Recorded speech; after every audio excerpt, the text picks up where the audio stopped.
Bonsoir à toutes et à tous. On est très content de se retrouver. Merci pour vos messages, c'est encourageant. Et nous allons reprendre. Donc, nous sommes jeudi 1er décembre et il est l'heure de recommencer ce cours qui va être très intéressant. Je vais juste refaire un petit résumé très rapide de ce qu'on a vu la dernière fois. Il faudrait y passer beaucoup plus de temps. Ça viendra. Je suis en train d'avoir des révélations sur le fait de renouveler nos pensées et la gloire de Dieu. Et ça, je pense que ça se fera au début de l'année qui vient. Mais en tous les cas, là, je vais revenir sur le fait que renouveler nos pensées, selon la nature de Dieu, hein, bien sûr, selon ce que la parole de Dieu nous dit qu'il est et quelle est cette parole en nous, ça nous aide de plus en plus, bien sûr, à refléter la réalité de sa gloire. Et donc, je reviens sur ce que j'ai enseigné la semaine dernière. Pour accéder à la perspective divine, il faut absolument renouveler nos pensées parce que c'est tout le renouvellement de notre pensée, c'est-à-dire notre pensée, on pourrait aller sur le fait que c'est la révélation qui nous est accordée par le Seigneur au travers de la parole de Dieu, bien sûr. Et c'est toutes ces révélations qui vont nous propulser dans le royaume de Dieu. Donc, et bien entendu, qui vont nous permettre d'accéder à la révélation, c'est-à-dire à la gloire de Dieu, à la compréhension des réalités invisibles qui deviennent pour nous plus réel que les visibles. C'est toujours dans ce cas de figure-là que je me trouve, en tous les cas, dans ce cours. Et l'importance de renouveler notre façon de penser, c'est vraiment fondamental, mais j'y reviendrai. Et on voit donc que Jésus, il a été, j'en ai parlé la semaine dernière, transfiguré, il a reflété la réalité du monde à venir en manifestant sa gloire. Et puis sur cette montagne de la transfiguration, c'était un moment tout à fait étonnant, exceptionnel, cette gloire qui est là, les disciples n'avaient jamais vu ça. Et en fait, je crois que c'était, bien sûr, pour nous, c'est quelque chose qui nous amène à réaliser qu'il y a une réalité dans laquelle il faut rentrer. Et j'ai été impressionnée parce que je suis en train de lire un livre qui m'a été offert d'un moine copte égyptien qui est décédé il y a longtemps, mais qui a écrit de nombreux ouvrages. Et je vais juste vous donner un petit aperçu de sur ce quoi j'irai beaucoup plus dessus plus tard. Mais quand même, je me suis dit, oh, ce soir, il faut que je leur donne ça, c'est trop bien. Alors, je vais essayer de vous lire et de vous expliquer ce que je crois comprendre entre le renouvellement des pensées et de là où le nouvel homme que nous sommes, c'est-à-dire la nouvelle créature que nous sommes en Christ, là où elle nous permet d'aller. Évidemment, c'est dans la gloire, hein. Alors, je vais juste dire que le combat dans lequel nous sommes, parce que nous sommes dans un combat toujours, bien sûr, ça fait partie de notre marche sur la terre, hein, le combat de la foi, le combat pour comprendre par la foi, le combat pour vivre les réalités invisibles comme étant visibles, ce combat qui est devant nous, mais qui est à l'intérieur de nous aussi. Il se concentre, bien sûr, entre l'homme nouveau, l'homme spirituel, la nouvelle personne que nous sommes en Christ, et puis, je dirais, la vieille nature, certains l'appellent, lui ce moine, il appelle ça le corps ancien. C'est intéressant d'appeler ça aussi comme ça, parce que ça nous fait peut-être comprendre autre chose. Ce corps ancien, c'est-à-dire la vieille personne que nous étions, le vieil homme, la vieille femme que nous étions avant d'accepter Jésus dans notre cœur. Et en fait, donc il y a un combat entre la perception spirituelle de la vérité divine. Vous voyez, la perception spirituelle, j'étais en train d'aller sur le fait que pour accéder à la perception divine, à la perception spirituelle, il faut absolument changer nos pensées. Et moi, je suis en train de, voilà, de m'instruire, hein. L'instruction, c'est important, au travers de ce que ce vieux moine écrit, enfin, je ne sais pas s'il était vieux, mais enfin, il était moine, en disant que il a ce combat entre la perception spirituelle de la vérité divine et puis la falsification, c'est-à-dire la contrefaçon qu'opère le vieil homme, la vieille femme. Lui, il appelle ça le corps ancien, mais c'est la même chose, ça veut dire la même chose. Alors, je vais juste vous lire ce qu'il écrit. Celui-ci, c'est-à-dire que le corps ancien, le vieil homme, la vieille femme, ce qui ne dépend pas de Dieu, mais dépend de la pensée humaine, celui-ci considère les passions et les vices comme étant la réalité, alors qu'ils ne sont que duperie et mensonge. Il se représente la gloire de ce monde, vous voyez, ce monde, il a de la gloire de ce monde, le prestige, le pouvoir, le plaisir, la sensualité, l'opulence, le sexe et tous les degrés de l'immoralité, falsification, contrefaçon, fraude, vol et meurtre, comme étant au moment même des choses nécessaires, importantes, inévitables. Vous voyez, ça, c'est la façon de vivre du vieil homme. L'homme nouveau, fondé dans la justice et la sainteté de la vérité, j'irai beaucoup plus tardivement sur on va dire ces choses, mais là, je vous le lis juste par plaisir par rapport à ce que je vais vous expliquer. Donc, l'homme nouveau fondé dans la justice et la sainteté de la vérité s'insurge contre toutes ses œuvres. Et par sa perception de la vérité, vous voyez, il y a quelque chose qui va avec la perception divine, c'est la perception de la vérité, c'est la perception de la connaissance de la vérité et l'illumination de la grâce, donc tout ce que Dieu nous permet de voir par la foi. Il les condamne et en dénonce la fausseté, la séduction et l'insignifiance. Voilà, ça, c'est vraiment le combat dans lequel nous nous trouvons. Et bien entendu, il s'en écarte, s'y oppose et paye le prix de son opposition. Je peux vous dire que vous et moi, nous payons le prix de l'opposition à la vérité. Si nous nous opposons en tous les cas à quelque chose, c'est bien à ce que ce monde voudrait nous proposer. Et puis nous, la nouvelle créature que nous sommes, on dit non, non merci, ça, voilà, ça va rien nous amener. Et en fait, là où je voudrais encore aller, c'est que tandis que celui-ci a fait prévaloir en lui l'homme nouveau, c'est-à-dire cet homme, cette nouvelle créature que nous sommes, eh bien, il dit ceci, il se trouve transfiguré. Alors, je me suis dit, tiens, voilà quelque chose qui rejoint le cours dans lequel nous étions. Il se trouve transfiguré dans la justice et la sainteté de la vérité dans laquelle il a été créé à l'origine.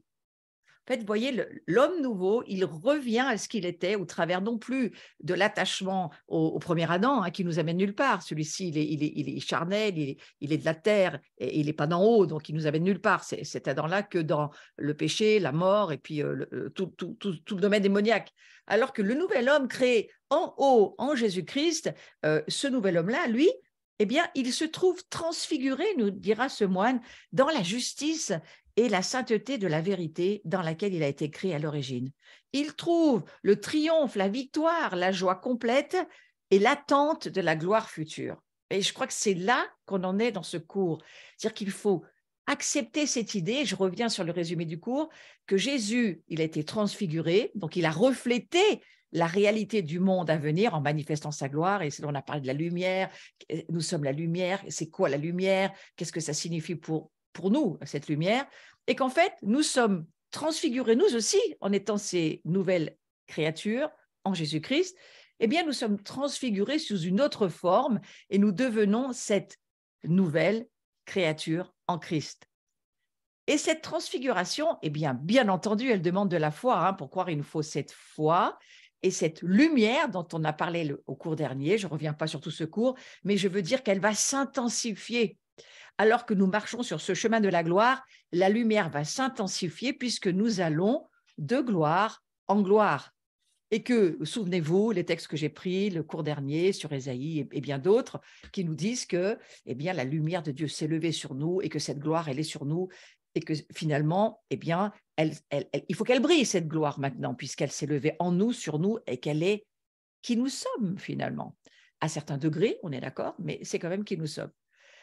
Et je suis allée sur le fait de se reposer dans la gloire de Dieu, de savoir qui est véritablement Dieu.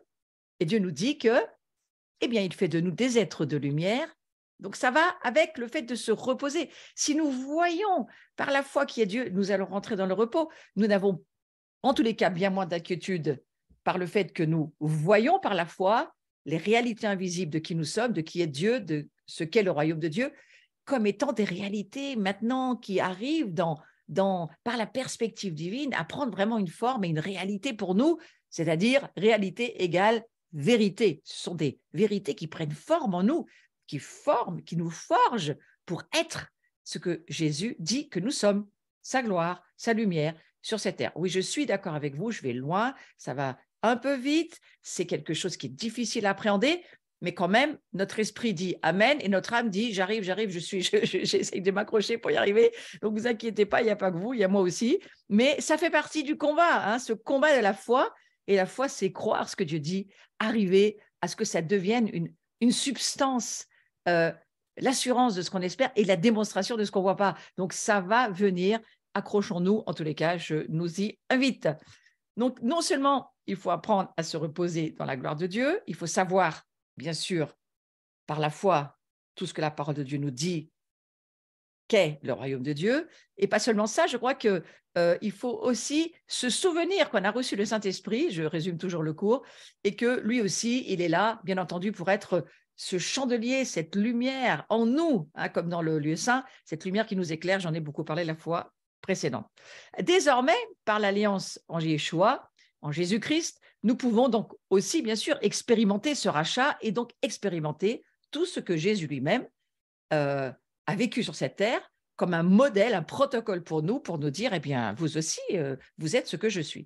Donc, il se prépare, et je finirai là-dessus sur le résumé du cours précédent, il se prépare une épouse remplie de sa lumière, et Jean a vu que la gloire éclaire la Jérusalem céleste, et moi, ça m'a beaucoup intéressé de me dire, oh, mais alors la Jérusalem céleste, en fait, il n'y a plus besoin de soleil, plus besoin de la lune, parce que c'est l'agneau de Dieu qui est la lumière du monde, qui sera la lumière pour cette nouvelle cité dans laquelle nous allons tous nous retrouver. Et ça, c'est quand même, wow, c'est touchant de se dire cela. Hein. Voilà.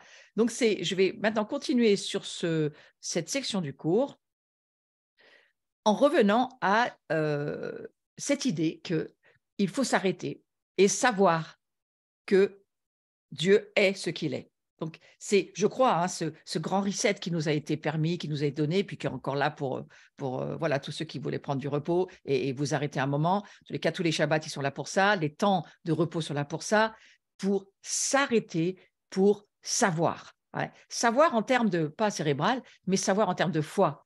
Donc, travailler en lisant la parole de Dieu, en écoutant des choses que Dieu nous dit, des choses qui nous touchent, la voix de Dieu qui nous parle, quelle que soit la manière, hein, quel que soit le support. Dieu nous parle de diverses manières. Ça peut être des rêves, des visions, des songes, des documents, de n'importe qui peut. On sait que c'est Dieu qui nous parle.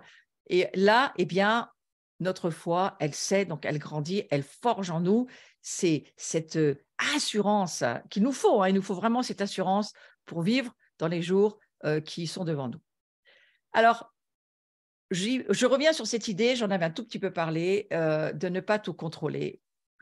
Il faut le moins possible contrôler les choses en termes de notre pensée, sortir de ces structures et les sortir de nous, les renverser, ces structures religieuses qui ont été conçues par les dénominations, quelles qu'elles soient du reste, hein, et qui parfois, ça ne nous aide pas à laisser le Saint-Esprit se libérer en nous. Parfois, ça nous enferme dans des boîtes, dans des dogmes, dans des doctrines.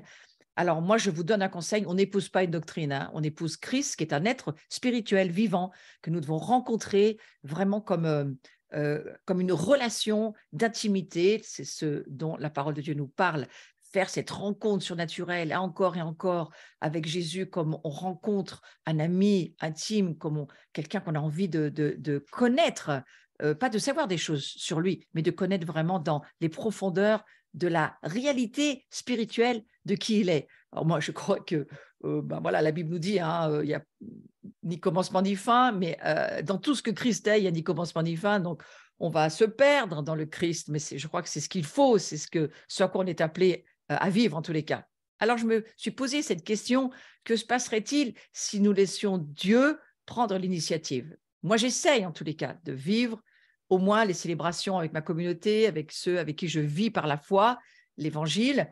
Nous essayons de laisser Dieu être Dieu et d'essayer de comprendre ce qu'il veut et de le suivre, et de lui laisser la priorité, donc l'initiative, la direction des choses lorsque nous vivons des temps de communion entre nous avec, bien entendu, aussi le Seigneur. Hein. Mais voilà, c'est la question qu'il faut se poser. Si chacun de nous, on apprenait à se reposer dans sa gloire, eh bien oui, notre vie, certainement, serait bien différente. En tous les cas, on peut commencer à se le dire. Hein. Permettre au Saint-Esprit de bouger en nous comme il veut, de prendre en nous le contrôle de notre vie, parce qu'on lui laisse la main libre. Hein. C'est comme le téléphone, main libre, voilà, si on n'y met pas nos doigts et on essaye de le suivre et de faire ce qu'il nous demande, eh bien, mes frères et mes sœurs, je crois que ça va continuer à changer notre vie, en tous les cas, prier et de souhaiter vivre de cette manière-là. Donc, il faut apprendre, bien sûr, à lui faire confiance, mais on sait qu'il est déjà sur toute chose. Tout existe pour lui, par lui, en lui. Tout a été fait pour que lui soit le centre de toute chose. Eh bien, dans notre incarnation, nous apprenons à le croire. Alors, je vais aller sur l'idée qu'il faut rechercher passionnément et avoir soif passionnément de la présence de Dieu. C'est quelque chose que je me redis, c'est important, la passion que nous ressentons pour Dieu. Cette passion qui peut s'éteindre, qui peut parfois même disparaître. On perd la passion, on perd l'amour de Dieu, on perd le premier amour. C'est ce que le Seigneur va nous dire dans le livre de la Révélation, de l'Apocalypse. Il va dire à certaines églises, dont une en particulier, tu as perdu ton premier amour. Attention, parce que là, ça va devenir difficile entre nous.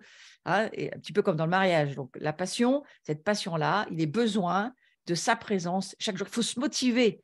Il faut se motiver à le chercher. Donc, c'est, en tous les cas, je crois, ce qu'on essaye de faire ensemble, ce que l'on essaye de vivre lorsqu'on vit la communion avec sa communauté, avec des personnes avec qui on vit la communion fraternelle, cette communion sans laquelle, je crois, on n'est pas vraiment dans la réalité de ce que Dieu nous demande de vivre. Ce n'est pas seulement une communion à la verticale avec Dieu, c'est une communion aussi à l'horizontale avec les frères et sœurs. Donc, ça fait vraiment partie de cette croix qui nous rappelle que l'équilibre, c'est verticale et horizontale, les deux directions, il nous les faut. Et donc, en tous les cas, notre besoin de Dieu, la conscience de sa présence, vous voyez, c'est quelque chose qu'il faut prier, avoir la conscience de sa présence dans notre vie et que sans cette présence, on n'y arrive pas. Sans sa présence, on ne peut pas. Sans la présence de Dieu en nous, on n'arrivera pas, on n'y arrivera pas. C'est juste un état de fait. Il faut reconnaître notre besoin de sa présence et savoir que sans lui, on ne peut pas y arriver. On ne peut même rien faire. C'est ce que va dire Jésus. Moi, je ne fais, dira Jésus, que ce que je vois mon Père faire. Et puis sans lui, je ne peux rien faire. Voilà quelque chose qui pour nous est un modèle de pensée. Pensons à cela. Sans Dieu, je ne peux rien faire. Sans le consulter, attention, je me mets en danger. Sans avoir la confirmation, l'acquiescement, qu'il est d'accord avec ce qui se passe, avec ce que je vis, que ça va le faire avec aussi ma communauté. Ça, c'est important pour trouver aussi un repos, parce que ça fait partie aussi du repos. Donc, je dirais, je l'appellerais comme ça, notre dépendance totale de lui. Le fait que nous avons totalement besoin de lui.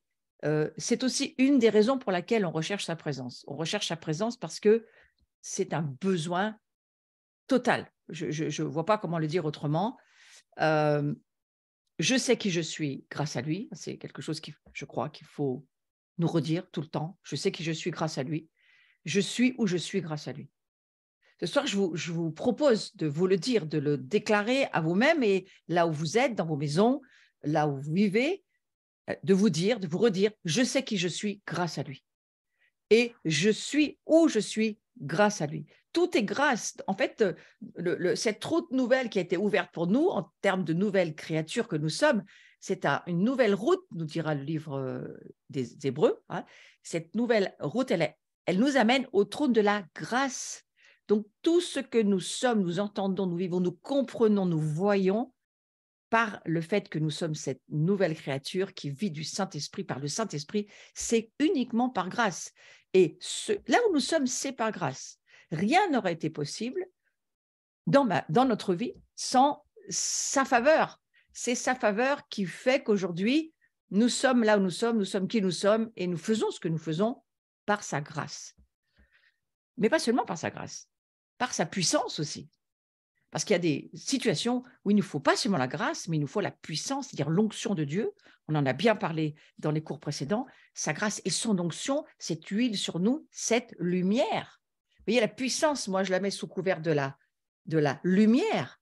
Pas seulement l'onction de l'huile qui nous rafraîchit, qui nous fait du bien.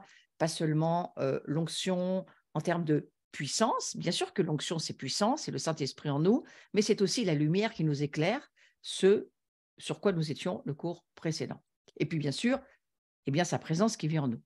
Donc, j'ai appris de la Bible que la seule chose qui peut nous mener à la catastrophe, moi je l'apprends, mais je l'apprends encore et je le sais, ça, c'est la séparation avec Dieu. Et c'est ce qui a provoqué cette chute terrible, cette séparation atroce, au moment où Adam et Ève vivaient avant la chute, avant cette séparation, vivaient une relation formidable avec Dieu. Si on lit le livre de la Genèse, franchement, cette vie-là, il faut la rêver, il faut en avoir envie. Vivre de la présence de Dieu, avec un Dieu qui est tout le temps là, qui nous remplit, qui nous satisfait, qui nous amène à une plénitude. Moi, c'est quelque chose auquel j'aspire et j'espère que vous y aspirez aussi.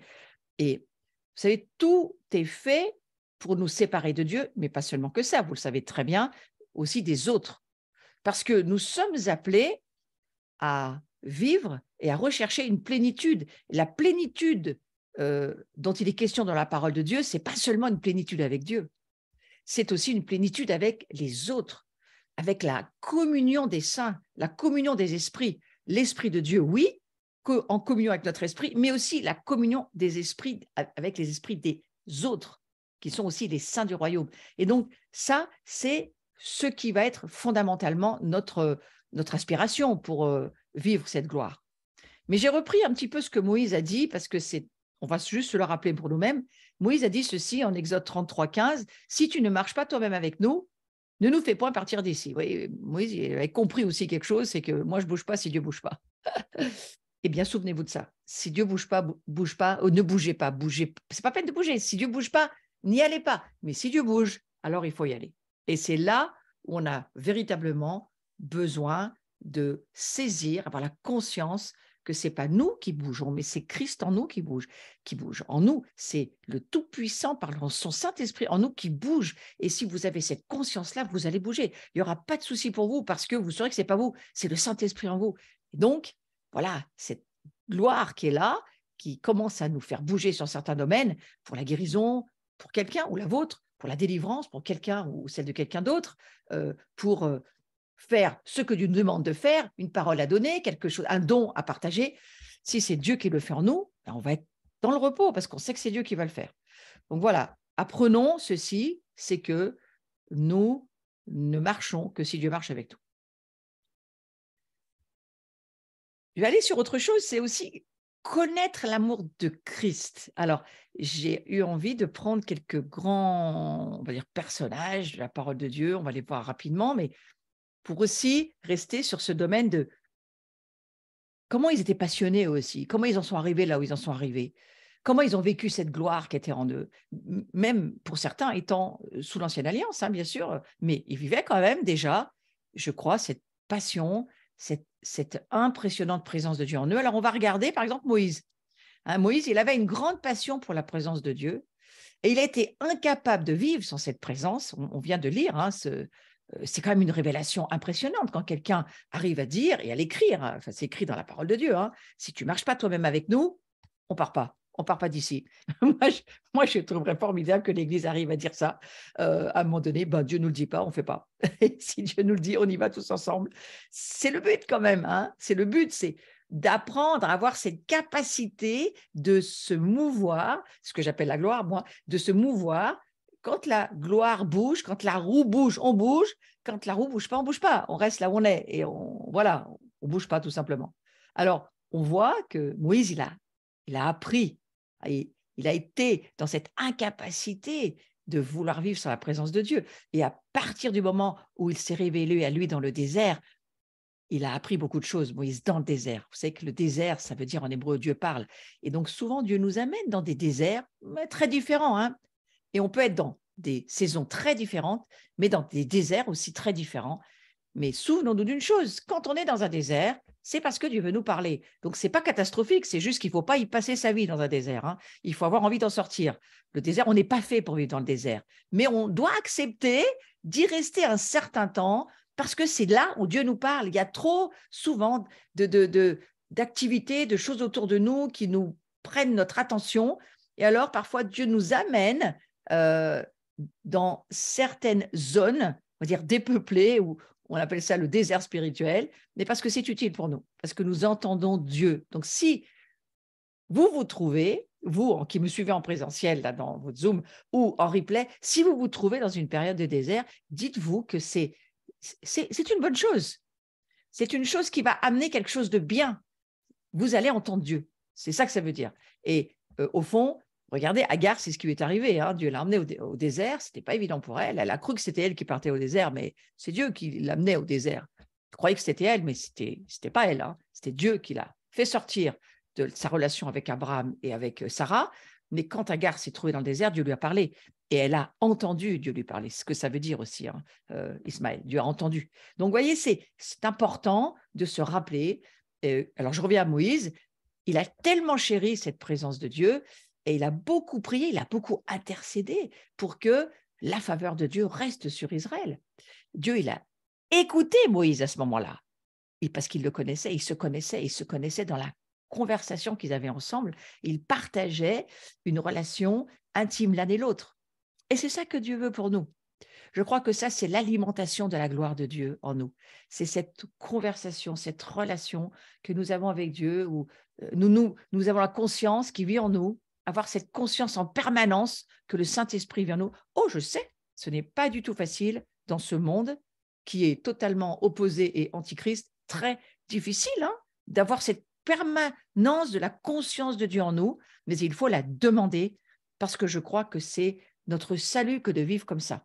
C'est ce qui va faire qu'on fera le moins d'erreurs possibles, on va le moins se tromper. Voilà, c'est ce que je crois en tous les cas. Et dans Nombre, chapitre 12, versets 7 à 8, le Seigneur a dit, je vous lis le verset, le Seigneur a dit, mon serviteur Moïse est fidèle dans toute ma maison. Je lui parle bouche à bouche. Je me révèle à lui sans énigme et il voit une représentation de l'Éternel. Alors moi, ça c'est mon rêve, je ne sais pas vous, mais enfin, moi c'est mon rêve. J'aimerais arriver à vivre cette dimension avec Dieu, et d'être fidèle dans sa maison et qu'on puisse se parler bouche à bouche, face à face, ça veut dire la même chose, et que Dieu nous révèle sans énigmes. Moi, je déteste les énigmes. En général, je ne les trouve pas. Je suis très mauvaise sur le truc des énigmes. Fort Boyard, je ne trouve jamais. C'est un peu impossible. De temps en temps, j'ai eu regardé ça avec mes petits-enfants. Je ne trouve pas. J'ai dit, Seigneur, donne-moi le moins d'énigmes possible, s'il te plaît. Mais je veux voir, par exemple, une représentation de l'Éternel. Ça, c'est la chose que je suis sûre que vous souhaitez aussi. Donc, vous voyez, l'idolâtrie du peuple de Dieu, le fait qu'ils adoraient des idoles, ça barre vraiment la route à la relation avec Dieu. On le voit dans toute l'Écriture. Cette relation que les hommes ont avec les idoles, ça, c'est vraiment la chose que Dieu ne désire pas qu'on ait, voyez-vous. Et Moïse, lui, il avait appris à détester les idoles. En fait, il n'aimait pas ça du tout. Et il vivait ce face-à-face avec Dieu. C'est ce que je vous souhaite. Vivez ce face-à-face avec Dieu. Tous ceux qui, dans la Bible, ont vu Dieu face à face, ils ont dû payer le prix fort. Et sans doute que notre génération, la génération, on va dire, qui sommes la lumière, qui cherchons cette gloire de Dieu, qui arrivons à la fin d'un parcours, il faut quand même se le dire aussi, et qui voulons vivre ce face-à-face avec Dieu, nous aussi, on paye des prix forts. Nos pères, nos mères, dans la foi, ont payé des prix forts. Et se soumettre à des changements drastiques dans nos vies n'est pas simple, mais c'est le prix de la gloire. Et le feu, on va dire le feu, c'est-à-dire, je pourrais presque dire la présence de Dieu, l'onction, la gloire, le feu de Dieu, le feu de la gloire de Dieu, ça expose notre véritable état spirituel. Il ne faut pas en avoir peur. Je ne crois pas qu'il faut avoir peur du feu. Toutes les histoires de feu que j'ai pu lire dans l'Ancien Testament, c'était des bonnes choses parce que ça brisait les liens. Vous vous souvenez, dans la fournaise, les amis Daniel, ça brisait leurs liens. Jésus était là. Ils étaient transformés dans une gloire supérieure, dans un niveau de révélation supérieur. Il ne faut pas que nous ayons peur de cette gloire, de cette exposition à la lumière.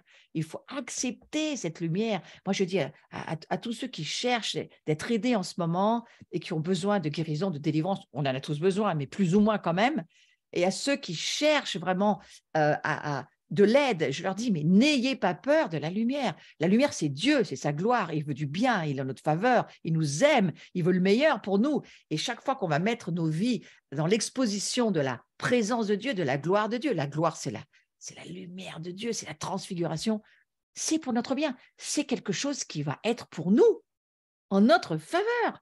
Donc, il faut absolument considérer le service de la délivrance et de la guérison comme quelque chose de bien pour nous. Donc, le feu, je reviens à mon histoire, le feu de la gloire de Dieu, vraiment, ça expose notre véritable état spirituel. Et ne refusons pas de nous y soumettre, parce que c'est dommage, voyez-vous. Je reviens à ce que j'ai dit la semaine dernière, l'obscurité est utile, parce que c'est depuis l'obscurité que Dieu va créer la lumière. Donc, n'ayons pas peur d'exposer nos ténèbres, ils deviendront lumière. C'est ça que je voulais dire. De plus, ce feu produit la sainteté. Donc, cette sainteté, elle est produite par l'intensité, l'accélération de la présence de Dieu en nous, de la gloire de Dieu en nous, des révélations que Dieu nous donne et qui nous transforme et qui nous change. Mais tout cela avec un renouvellement de notre pensée. C'est très, très important. Et c'est cela qui va nous transfigurer. Mais nous vivons, on ne le voit pas, mais nous vivons déjà une forme de transfiguration. Vous savez, c'est Thérèse d'Avila. Moi, j'ai lu son livre, Le Château intérieur, il y a plusieurs années. J'ai fait des séminaires dessus sur le chemin intérieur, le chemin de Dieu en nous, le chemin vers le haut, le chemin vers le bas, le chemin vers l'extérieur. Enfin, il y avait tout des enseignements à ce sujet. Et ce chemin de Christ en nous, cet être intérieur dans lequel Dieu vit, Thérèse disait, mais nous passons de la chenille au papillon. C'est une métamorphose. En fait, c'est une métanoïa, c'est-à-dire c'est un changement de pensée, mais pas seulement. Moi, je crois qu'aujourd'hui, on peut dire c'est un changement de nature, c'est une transfiguration. Comment voulez-vous qu'on passe de la chenille au papillon sans qu'il y ait une transfiguration qui se fasse avec une substance de gloire qui nous fait passer d'une nature de péché à une nature divine de Jésus? Ah, c'est mystérieux ce que je suis en train de vous dire, mais je suis sûre que votre esprit dit amen, amen, amen, et votre âme est encore en train de courir derrière en disant ça va venir, je vais finir par le voir. Oui, oui, oui, c'est ça, c'est ce qu'on appelle le combat des pensées et on va dire le combat de la foi. Parce que la foi, aujourd'hui, nous sommes en salle de sport ce soir, voyez-vous, et la foi fait de la muscule. Et donc, évidemment, on est en train de faire marcher notre foi et on aura quelques courbatures tout à l'heure, mais c'est tout à fait normal, voyez-vous. Moi, je vous dis ça parce que j'en fais en vrai, la muscule, et donc j'ai encore des courbatures d'il y a 2 jours. Eh bien, la foi, c'est la même chose. Donc, on va passer maintenant à David, parce que je trouve que c'est intéressant. Parce que, voyez-vous, ce feu de la sainteté, je vais même finir avec Moïse en disant, ça ne produit pas de la sainteté, ça produit de la pureté. Et donc, Dieu le fait en nous. Hein, ce soir, ça travaille au fond de nous. Il y a un brasier qui est là, il y a une présence de Dieu qui est là. Et la parole de Dieu, eh bien, oui, elle produit de la sainteté, elle produit de la pureté. Et ces deux qualités, elles nous amènent à des changements de vie. Nous changerons de vie quand nous verrons qui nous sommes. Nous changerons de vie quand nous saurons ce que Dieu est en train de faire en nous. C'est là où nous changeons de vie. Ce n'est pas quand on essaye de plus pécher ou qu'on arrête de vivre avec la vieille nature qu'on n'a plus et qu'on essaye de l'arrêter de faire de l'effet parce que de toute façon, elle n'est plus là, cette vieille nature. C'est pas peine d'y penser. Le vieux roi, il est mort. Laissez-le là où il est. Mais entrez dans la révélation du nouvel être que vous êtes, cette royauté, cette sacrificature, ce que Dieu dit que nous sommes, c'est ça qui crée la gloire de Dieu en nous, qui crée la lumière.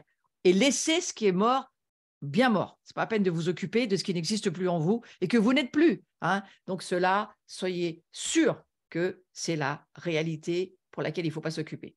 Donc on va voir David maintenant. David, c'est un autre passionné de la présence de Dieu. J'aime bien aller un petit peu sur tout ce qu'il fait. Sa faim, sa soif de Dieu, extraordinaire. Hein.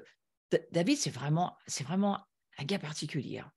C'est un homme qui, la Bible nous dit, selon le cœur de Dieu, 1 Samuel 13, 14, qui nous le dit, et il recherchait ce zèle, il recherchait constamment la présence de Dieu. David, c'est ce qu'il recherchait, c'est ce qu'il voulait vivre.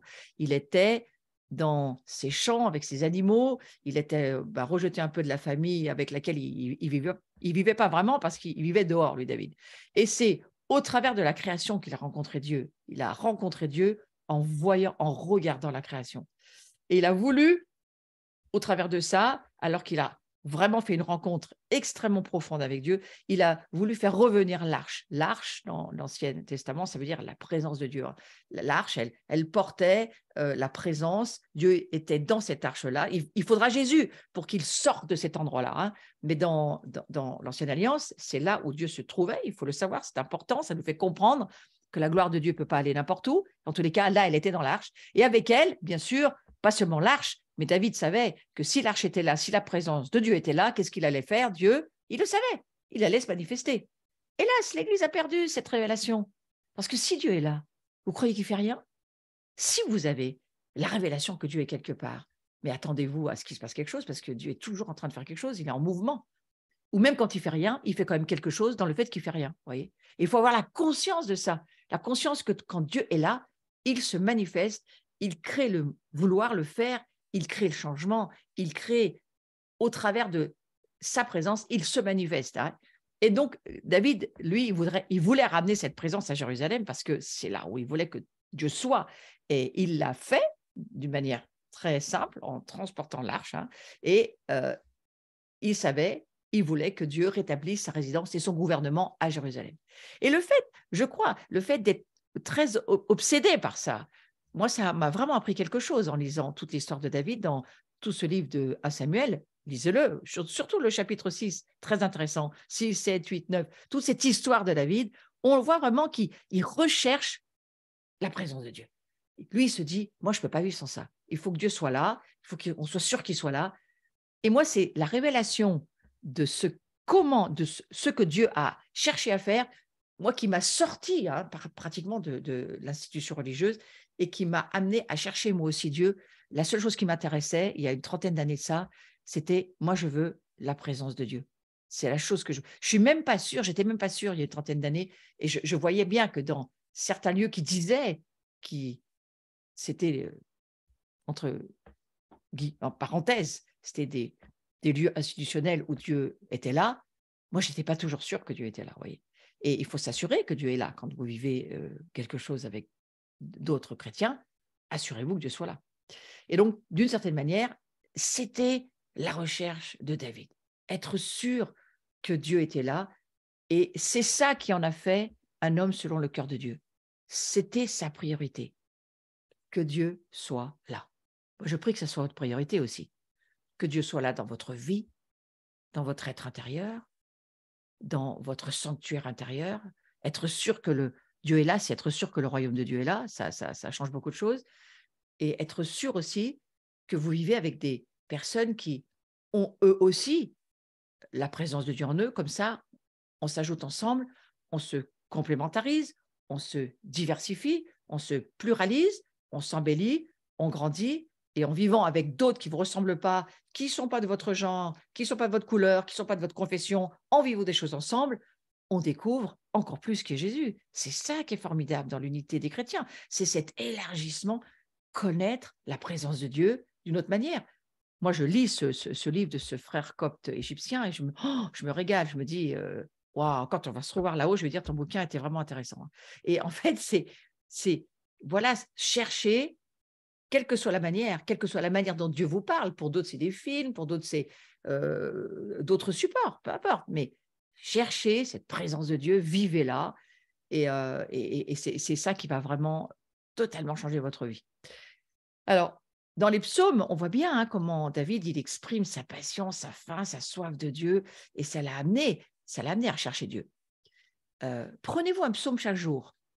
Vous mettez une Bible dans votre bol. Si c'est un mug, vous posez dessus parce que ça ne rentrera pas. Mais si vous avez un gros bol, une petite Bible, ça peut rentrer. Tout dépend de la proportion des choses. Mais vous mettez, je ne sais pas moi, un rappel dans votre tasse à café le matin. Je dois lire un psaume. Et lisez-vous un psaume tous les matins et vous allez voir que ça va vous créer la faim et la soif de David. David, il avait compris comment ça fonctionnait.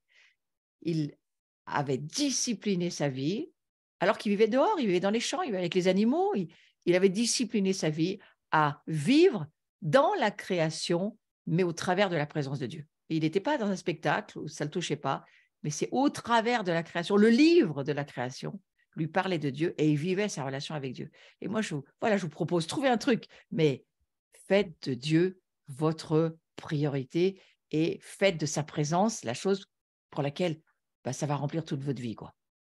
Donc voilà un passionné qui était David, et on pourrait maintenant nous propulser dans le Nouveau Testament, ça changera un petit peu.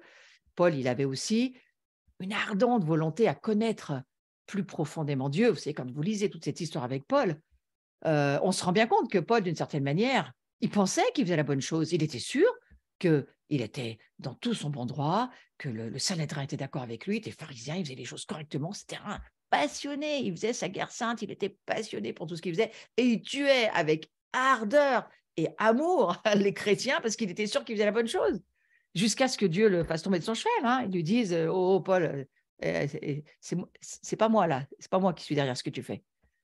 Ça nous montre que certaines personnes, il faut juste les aider, parce qu'elles pensent faire la bonne chose, mais elles n'ont pas renouvelé leur pensée.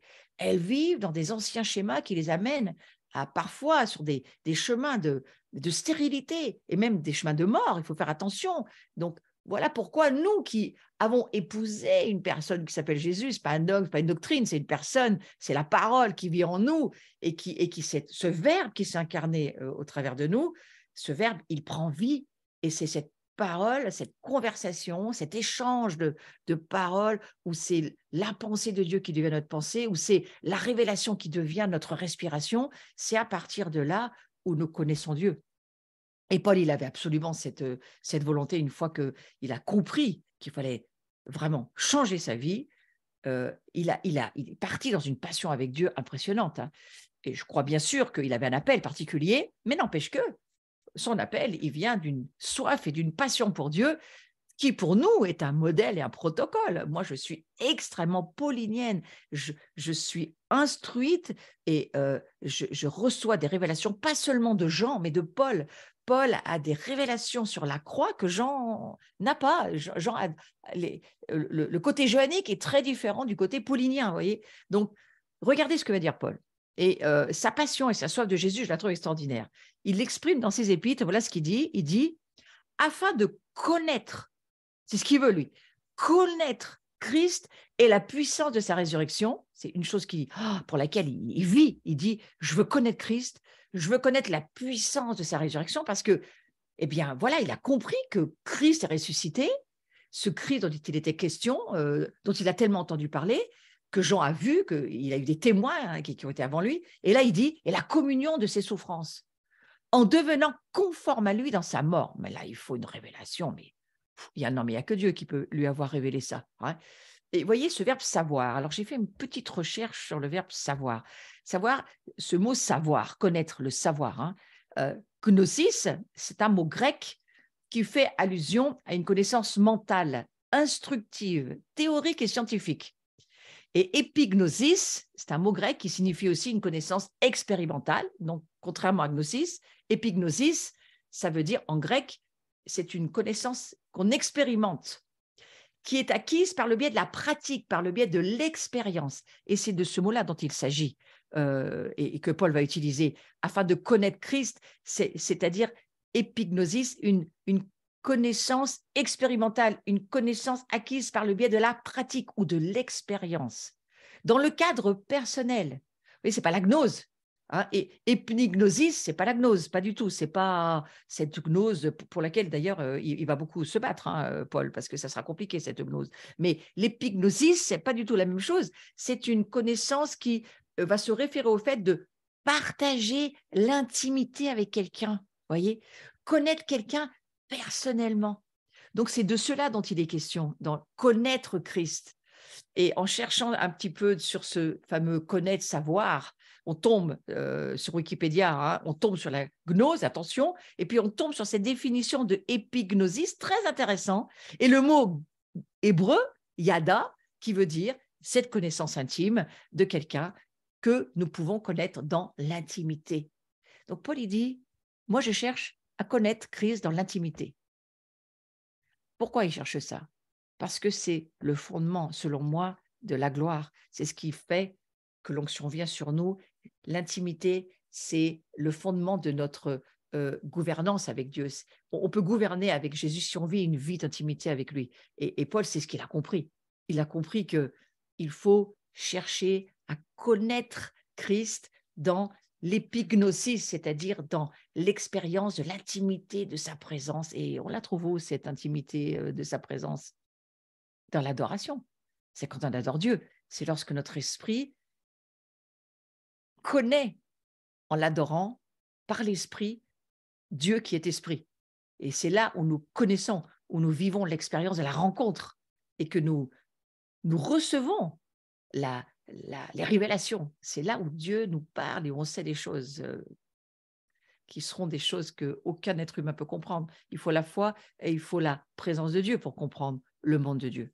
Et il faut le Saint-Esprit, hein, bien évidemment. Donc, la volonté de Dieu, elle consiste à ce que chaque croyant vive quelque chose avec lui.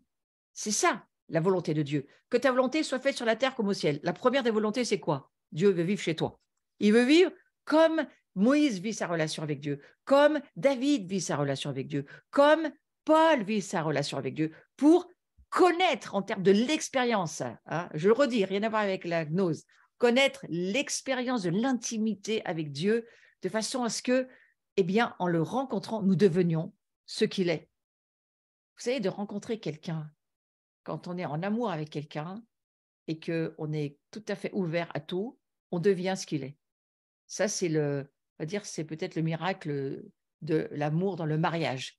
Et c'est ça que Jésus nous dit qu'on va vivre aussi dans notre mariage avec lui. C'est que dans cette relation d'intimité, eh bien, nous devenons ce qu'il est parce qu'il est le Verbe, il est la parole, il est les paroles de la vie et c'est les paroles qui nous fait entendre par la foi qui font que nous devenons ce qu'il dit. Et alors que nous devenons ce qu'il dit, nous devenons ce qu'il est. Waouh, ça c'est formidable. Hein. Il faudra que je prenne des notes parce que là, je n'ai pas de notes là-dessus. Et alors, on continue le verset de Paul. Et que vous parveniez à connaître de manière concrète, à travers votre propre expérience, l'amour de Christ, qui surpasse toute connaissance, sans expérience. Hein, la connaissance sans expérience. Donc, là, je vous ai pris la Bible amplifiée. Vous voyez, c'est ce que je vous ai mis sur le visuel ici. Que vous parveniez à connaître. Et ça veut dire qu'il y a un chemin. Hein, ça ne veut pas dire qu'on y arrive dans la seconde. Mais il faut le désirer, il faut le souhaiter, il faut le vivre, il faut en avoir envie, avec beaucoup de passion. Donc, moi, je sais ce que je prie ce soir, mais vraiment que vous parveniez, et moi avec, hein, que nous parvenions à connaître de manière concrète, à travers votre propre expérience. Je suis en train de vous dire quoi? Il y a trop de chrétiens, selon moi, qui veulent vivre une spiritualité désincarnée. Mais vous savez quoi? Jésus a laissé ses gloires au ciel et il est venu s'incarner sur cette terre pour nous montrer que la gloire vit dans un corps humain. C'est ce qu'il veut, ce que Dieu veut, le Père veut. Il veut nous montrer ça. Il dit, voilà, moi, le temple qui m'intéresse, ce n'est pas les églises, ce n'est pas les temples, ce n'est pas les synagogues, encore moins les grands bâtiments. Non, non. Moi, ce qui m'intéresse, c'est le cœur de l'homme et pas seulement le cœur, l'âme de l'homme, pas seulement l'âme, le corps. Et Dieu veut vivre dans un corps. C'est son idée. D'ailleurs, ce n'est pas écrit « Nous sommes l'esprit de Christ ». C'est écrit, mais ce n'est pas écrit que ça partout. C'est écrit « Nous sommes le corps de Christ ». Le corps, c'est-à-dire incarné. Ce que Dieu voudrait, c'est que sa gloire s'incarne. Et il veut nous faire traverser au travers de son corps, de sa chair. Nous traversons pour devenir ce qu'il est. C'est une partie du mystère, hein, de vivre en Christ, avec Christ. Donc ce mystère, il est là. Et Paul va dire, pour que nous parvenions à connaître, c'est-à-dire de manière concrète, hein, connaître dans notre corps, pas seulement dans notre esprit, c'est bien, c'est formidable, bien sûr que c'est là où ça se trouve, mais l'âme doit être transformée, et le corps aussi. Et c'est en cela que parfois, vous entendez par la foi une parole de guérison et vous êtes guéri. Parce que la parole a touché pas que votre âme, elle a touché votre corps. Il y a beaucoup de relations, bien sûr, entre le parvis, le saint, le très saint. Il y a beaucoup de relations entre votre corps, votre âme et votre esprit. C'est la même chose. Nous sommes le temple et les trois ne font qu'un. Et donc, du coup, Paul, il va dire ça. Il faut que vous parveniez à connaître concrètement, à travers votre expérience, l'amour de Christ. Et c'est ça que je prie ce soir pour chacun d'entre nous, parce que ça surpasse toutes les connaissances cérébrales, c'est-à-dire les connaissances sans expérience, les connaissances où on sait des choses, l'information, ça ne nous change pas. On sait plein de choses, mais ça ne change rien. Et Paul, il voulait dire que nous devrions accéder à l'épignosis. Comme ça se prononce, épignosis, pas la gnose, épignosis, c'est-à-dire cette expérience personnelle de la relation, de quelque chose qui va nous transformer. C'est une connaissance expérimentale. Nous devons faire cette expérience. Et Paul le prie. Vous devez parvenir à rencontrer Dieu d'une manière expérimentale, concrètement dans votre corps. Et je crois que moi, ce que je me dis, c'est que quand on vit une guérison, on vit cela. On vit de manière concrète une expérience et d'une intimité avec Dieu dans notre corps. Une guérison, pour moi, c'est une manifestation de la gloire de Dieu dans notre corps, voyez. Et donc, ça nous fait connaître Dieu. Ben oui, Dieu est bon, il nous guérit. Une délivrance, quand des démons sont chassés, que votre vie totalement transformé parce qu'un démon de rejet sort de votre vie, et en général, il n'y en a pas qu'un, il y en a plein, mais ils s'en vont, hein, et que quand ces démons de rejet s'en vont et qu'on est vraiment sur notre victoire, on ne souffre plus du rejet. Wow, mais c'est un changement de vie total, mes amis. Hein. Et bien, c'est quoi ça? C'est une expérience de manière concrète à travers notre corps, notre âme, une expérience de qui est Dieu, le grand libérateur. Ça nous fait connaître qui il est. Vous voyez, c'est ce que Paul va dire. Cherchez au travers des expériences. Alors, ne cherchez pas seulement la guérison. Moi, je crois que ça, c'est vraiment dommage, ceux qui cherchent juste la guérison pour la guérison. Mais cherchez le Dieu qui guérit et vous allez le rencontrer au travers d'une expérience de ce genre. Cherchez le grand libérateur. Vous allez le rencontrer au travers d'une délivrance dont vous avez besoin. Mais vous allez le rencontrer lui. C'est lui qu'il faut rencontrer. Hein. Et ça va surpasser toute la connaissance intellectuelle qui ne change rien, qui nous encombre et qui, bien souvent, nous barre la route de Dieu parce qu'on ne peut pas comprendre le monde de Dieu sans la foi. Il nous faut la foi. C'est par la foi que nous comprenons. Ce n'est pas par notre intelligence humaine, je le redis. Donc voilà, c'est ce que Paul voulait dire. Il nous dit, allez, vous devriez accéder à cette épignosis de façon à ce que l'amour de Jésus, il surpasse toute gnose. Là, la connaissance dont il est question, le mot ici, c'est la gnose, hein, qui surpasse toute gnose, elle vous amènera à savoir qui est Dieu. Waouh, ça, c'est quand même extraordinaire.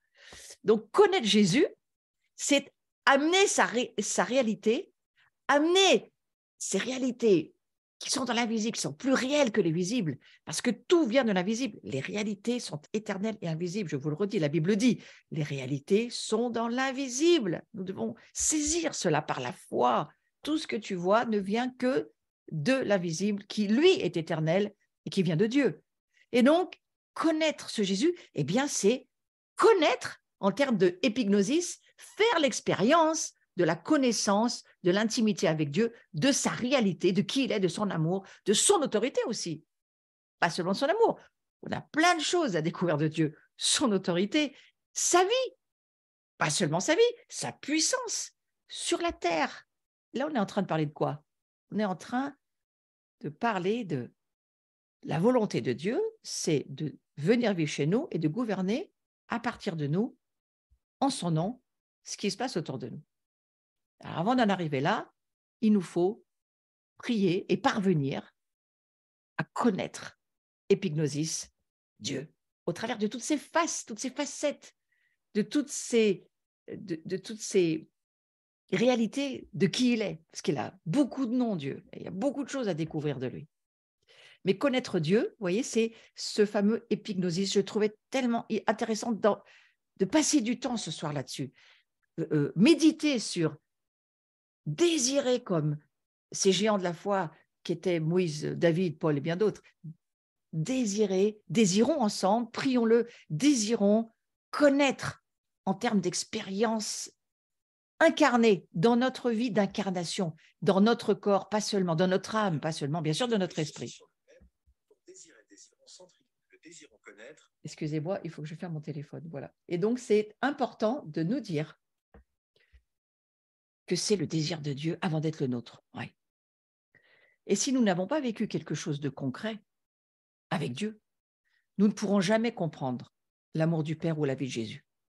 Comprendre en termes de, attention, je ne suis pas en train de parler de la gnose, mais comprendre en termes de épignosis, c'est-à-dire connaître par l'expérience personnelle l'intimité avec le Créateur.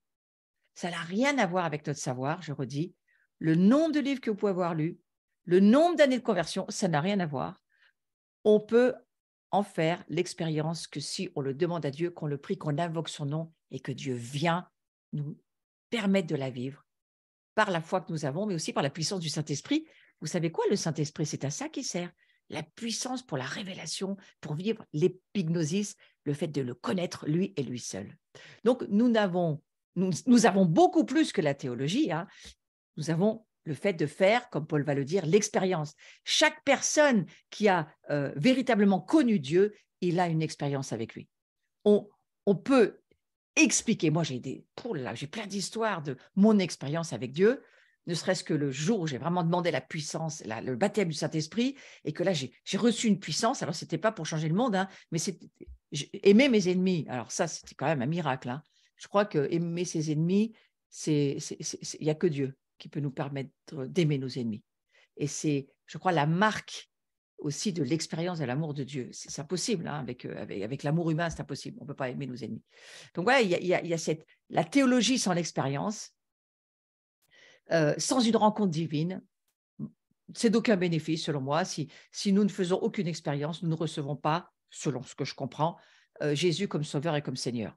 Il nous faut vivre l'épignosis de notre nouvelle naissance, du salut en Jésus-Christ, de qui est Dieu, et même du baptême dans Saint-Esprit. Il faut que ça soit une connaissance que nous vivons dans notre corps, dans notre âme et dans notre esprit. Et la religiosité, bien entendu, tout le monde le sait, ne sauve pas. Donc, je vais prier et terminer parce qu'il me reste 2 minutes, mais j'aimerais vraiment prier ce soir pour que chacun de nous qui sommes branchés et tous ceux qui allaient regarder en replay cette petite partie de cette révélation de ce que Dieu nous dit ce soir sur sa propre gloire, eh bien oui, il faut le connaître. Il faut le connaître de façon expérimentale. Donc, c'est ce que je prie ce matin, ce soir. Et je prie que nous puissions tous aspirer à le connaître de cette manière-là. Que nous puissions aspirer, avoir ce désir intérieur, c'est ma prière, que nous désirions plus que toute autre chose le rencontrer, de plus en plus recevoir la connaissance de qui il est épignosis, de plus en plus que nous ayons le désir de faire des rencontres surnaturelles avec lui, avec le Dieu qu'il est, dans notre cœur, que de plus en plus, nous vivions cette expérience personnelle de notre rencontre avec lui, de conversation spirituelle, de révélation, de rêve, de songe, de vision, que de plus en plus, nous puissions dans notre corps, dans notre âme, dans notre esprit, vivre, connaître, expérimenter qui il est en termes de guérison, de délivrance, de révélation, de savoir par la foi, de comprendre les mystères cachés en Christ qui nous sont révélés aujourd'hui pour que nous devenions comme il est. Le jour où nous allons le voir, c'est ce que dit le Nouveau Testament, le jour où nous allons le voir, nous serons comme il est, nous serons tel il est, tel nous serons. Pour le moment, nous y aspirons, nous prions pour y parvenir, nous marchons sur un chemin de foi, de sanctification, sur lequel on ne verra jamais Dieu du reste, et je prie que vous ne soyez pas découragés, mais qu'au contraire, vous ayez de plus en plus quelque chose à dire à votre âme qui parfois, franchement, traîne la patte, elle n'a pas envie, et puis voilà, c'est pas son truc, et puis elle n'a plus envie. Dire à votre âme, on avance, parce que là, moi-même dans mon corps, je veux en vivre l'expérience. Je veux vivre l'expérience de la connaissance de Dieu. Voilà, ça c'est ma prière pour chacun d'entre nous ce soir. Et je vous souhaite de vivre ces rencontres de plus en plus fréquemment, que ça devienne pour chacun d'entre vous un style de vie. Vous savez quoi? Parce que de plus en plus, votre être intérieur va briller, va se lever et va répandre autour de la maison que vous êtes et pour ceux qui sont autour de vous. De plus en plus, vous allez briller pour Dieu et vous allez pouvoir aussi donner l'envie à d'autres d'aspirer à rencontrer ce Dieu lumineux. Voilà, donc je vous dis à la semaine prochaine. Je prie que vous puissiez passer une bonne soirée. Je vais aller sur quelques annonces que vous voyez sur les visuels qui défilent. Donc, prochain cours, 8 décembre, la fête de la lumière. Vous voyez, on a bien introduit le sujet quand même tous ces jours. À 19h, on se retrouve. J'ai une journée de formation en présentiel ou sur Zoom. Il faut juste vous inscrire si vous êtes loin et que vous désirez y participer.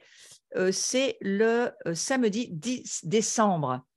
Voilà, moi, je suis en train de travailler cette journée et ça va être la deuxième partie sur essentiellement ce samedi-là, sur la délivrance, la suite de ce qu'est la délivrance et là où elle nous amène. Ça aussi, c'est quelque chose à vivre d'une manière expérimentale et c'est bien le but de ces journées. Voilà, vous pouvez me retrouver sur ma chaîne YouTube. Pour ceux qui ne me connaissaient pas, abonnez-vous, likez, ça me donne de la visibilité et ça permet que beaucoup plus de personnes peuvent accéder à l'enseignement dont il est question sur cette chaîne, c'est-à-dire l'identité chrétienne et la liberté. Voilà, et puis voilà, nous avons un site. Tous ceux qui voulaient me soutenir, vous le pouvez, j'en suis ravie. La seule chose qu'il faut bien dire, si vous donnez sur ce site PayPal ou en QR code, il faut vraiment préciser pour réveiller les guetteurs. Voilà, c'est la belle chose pour moi.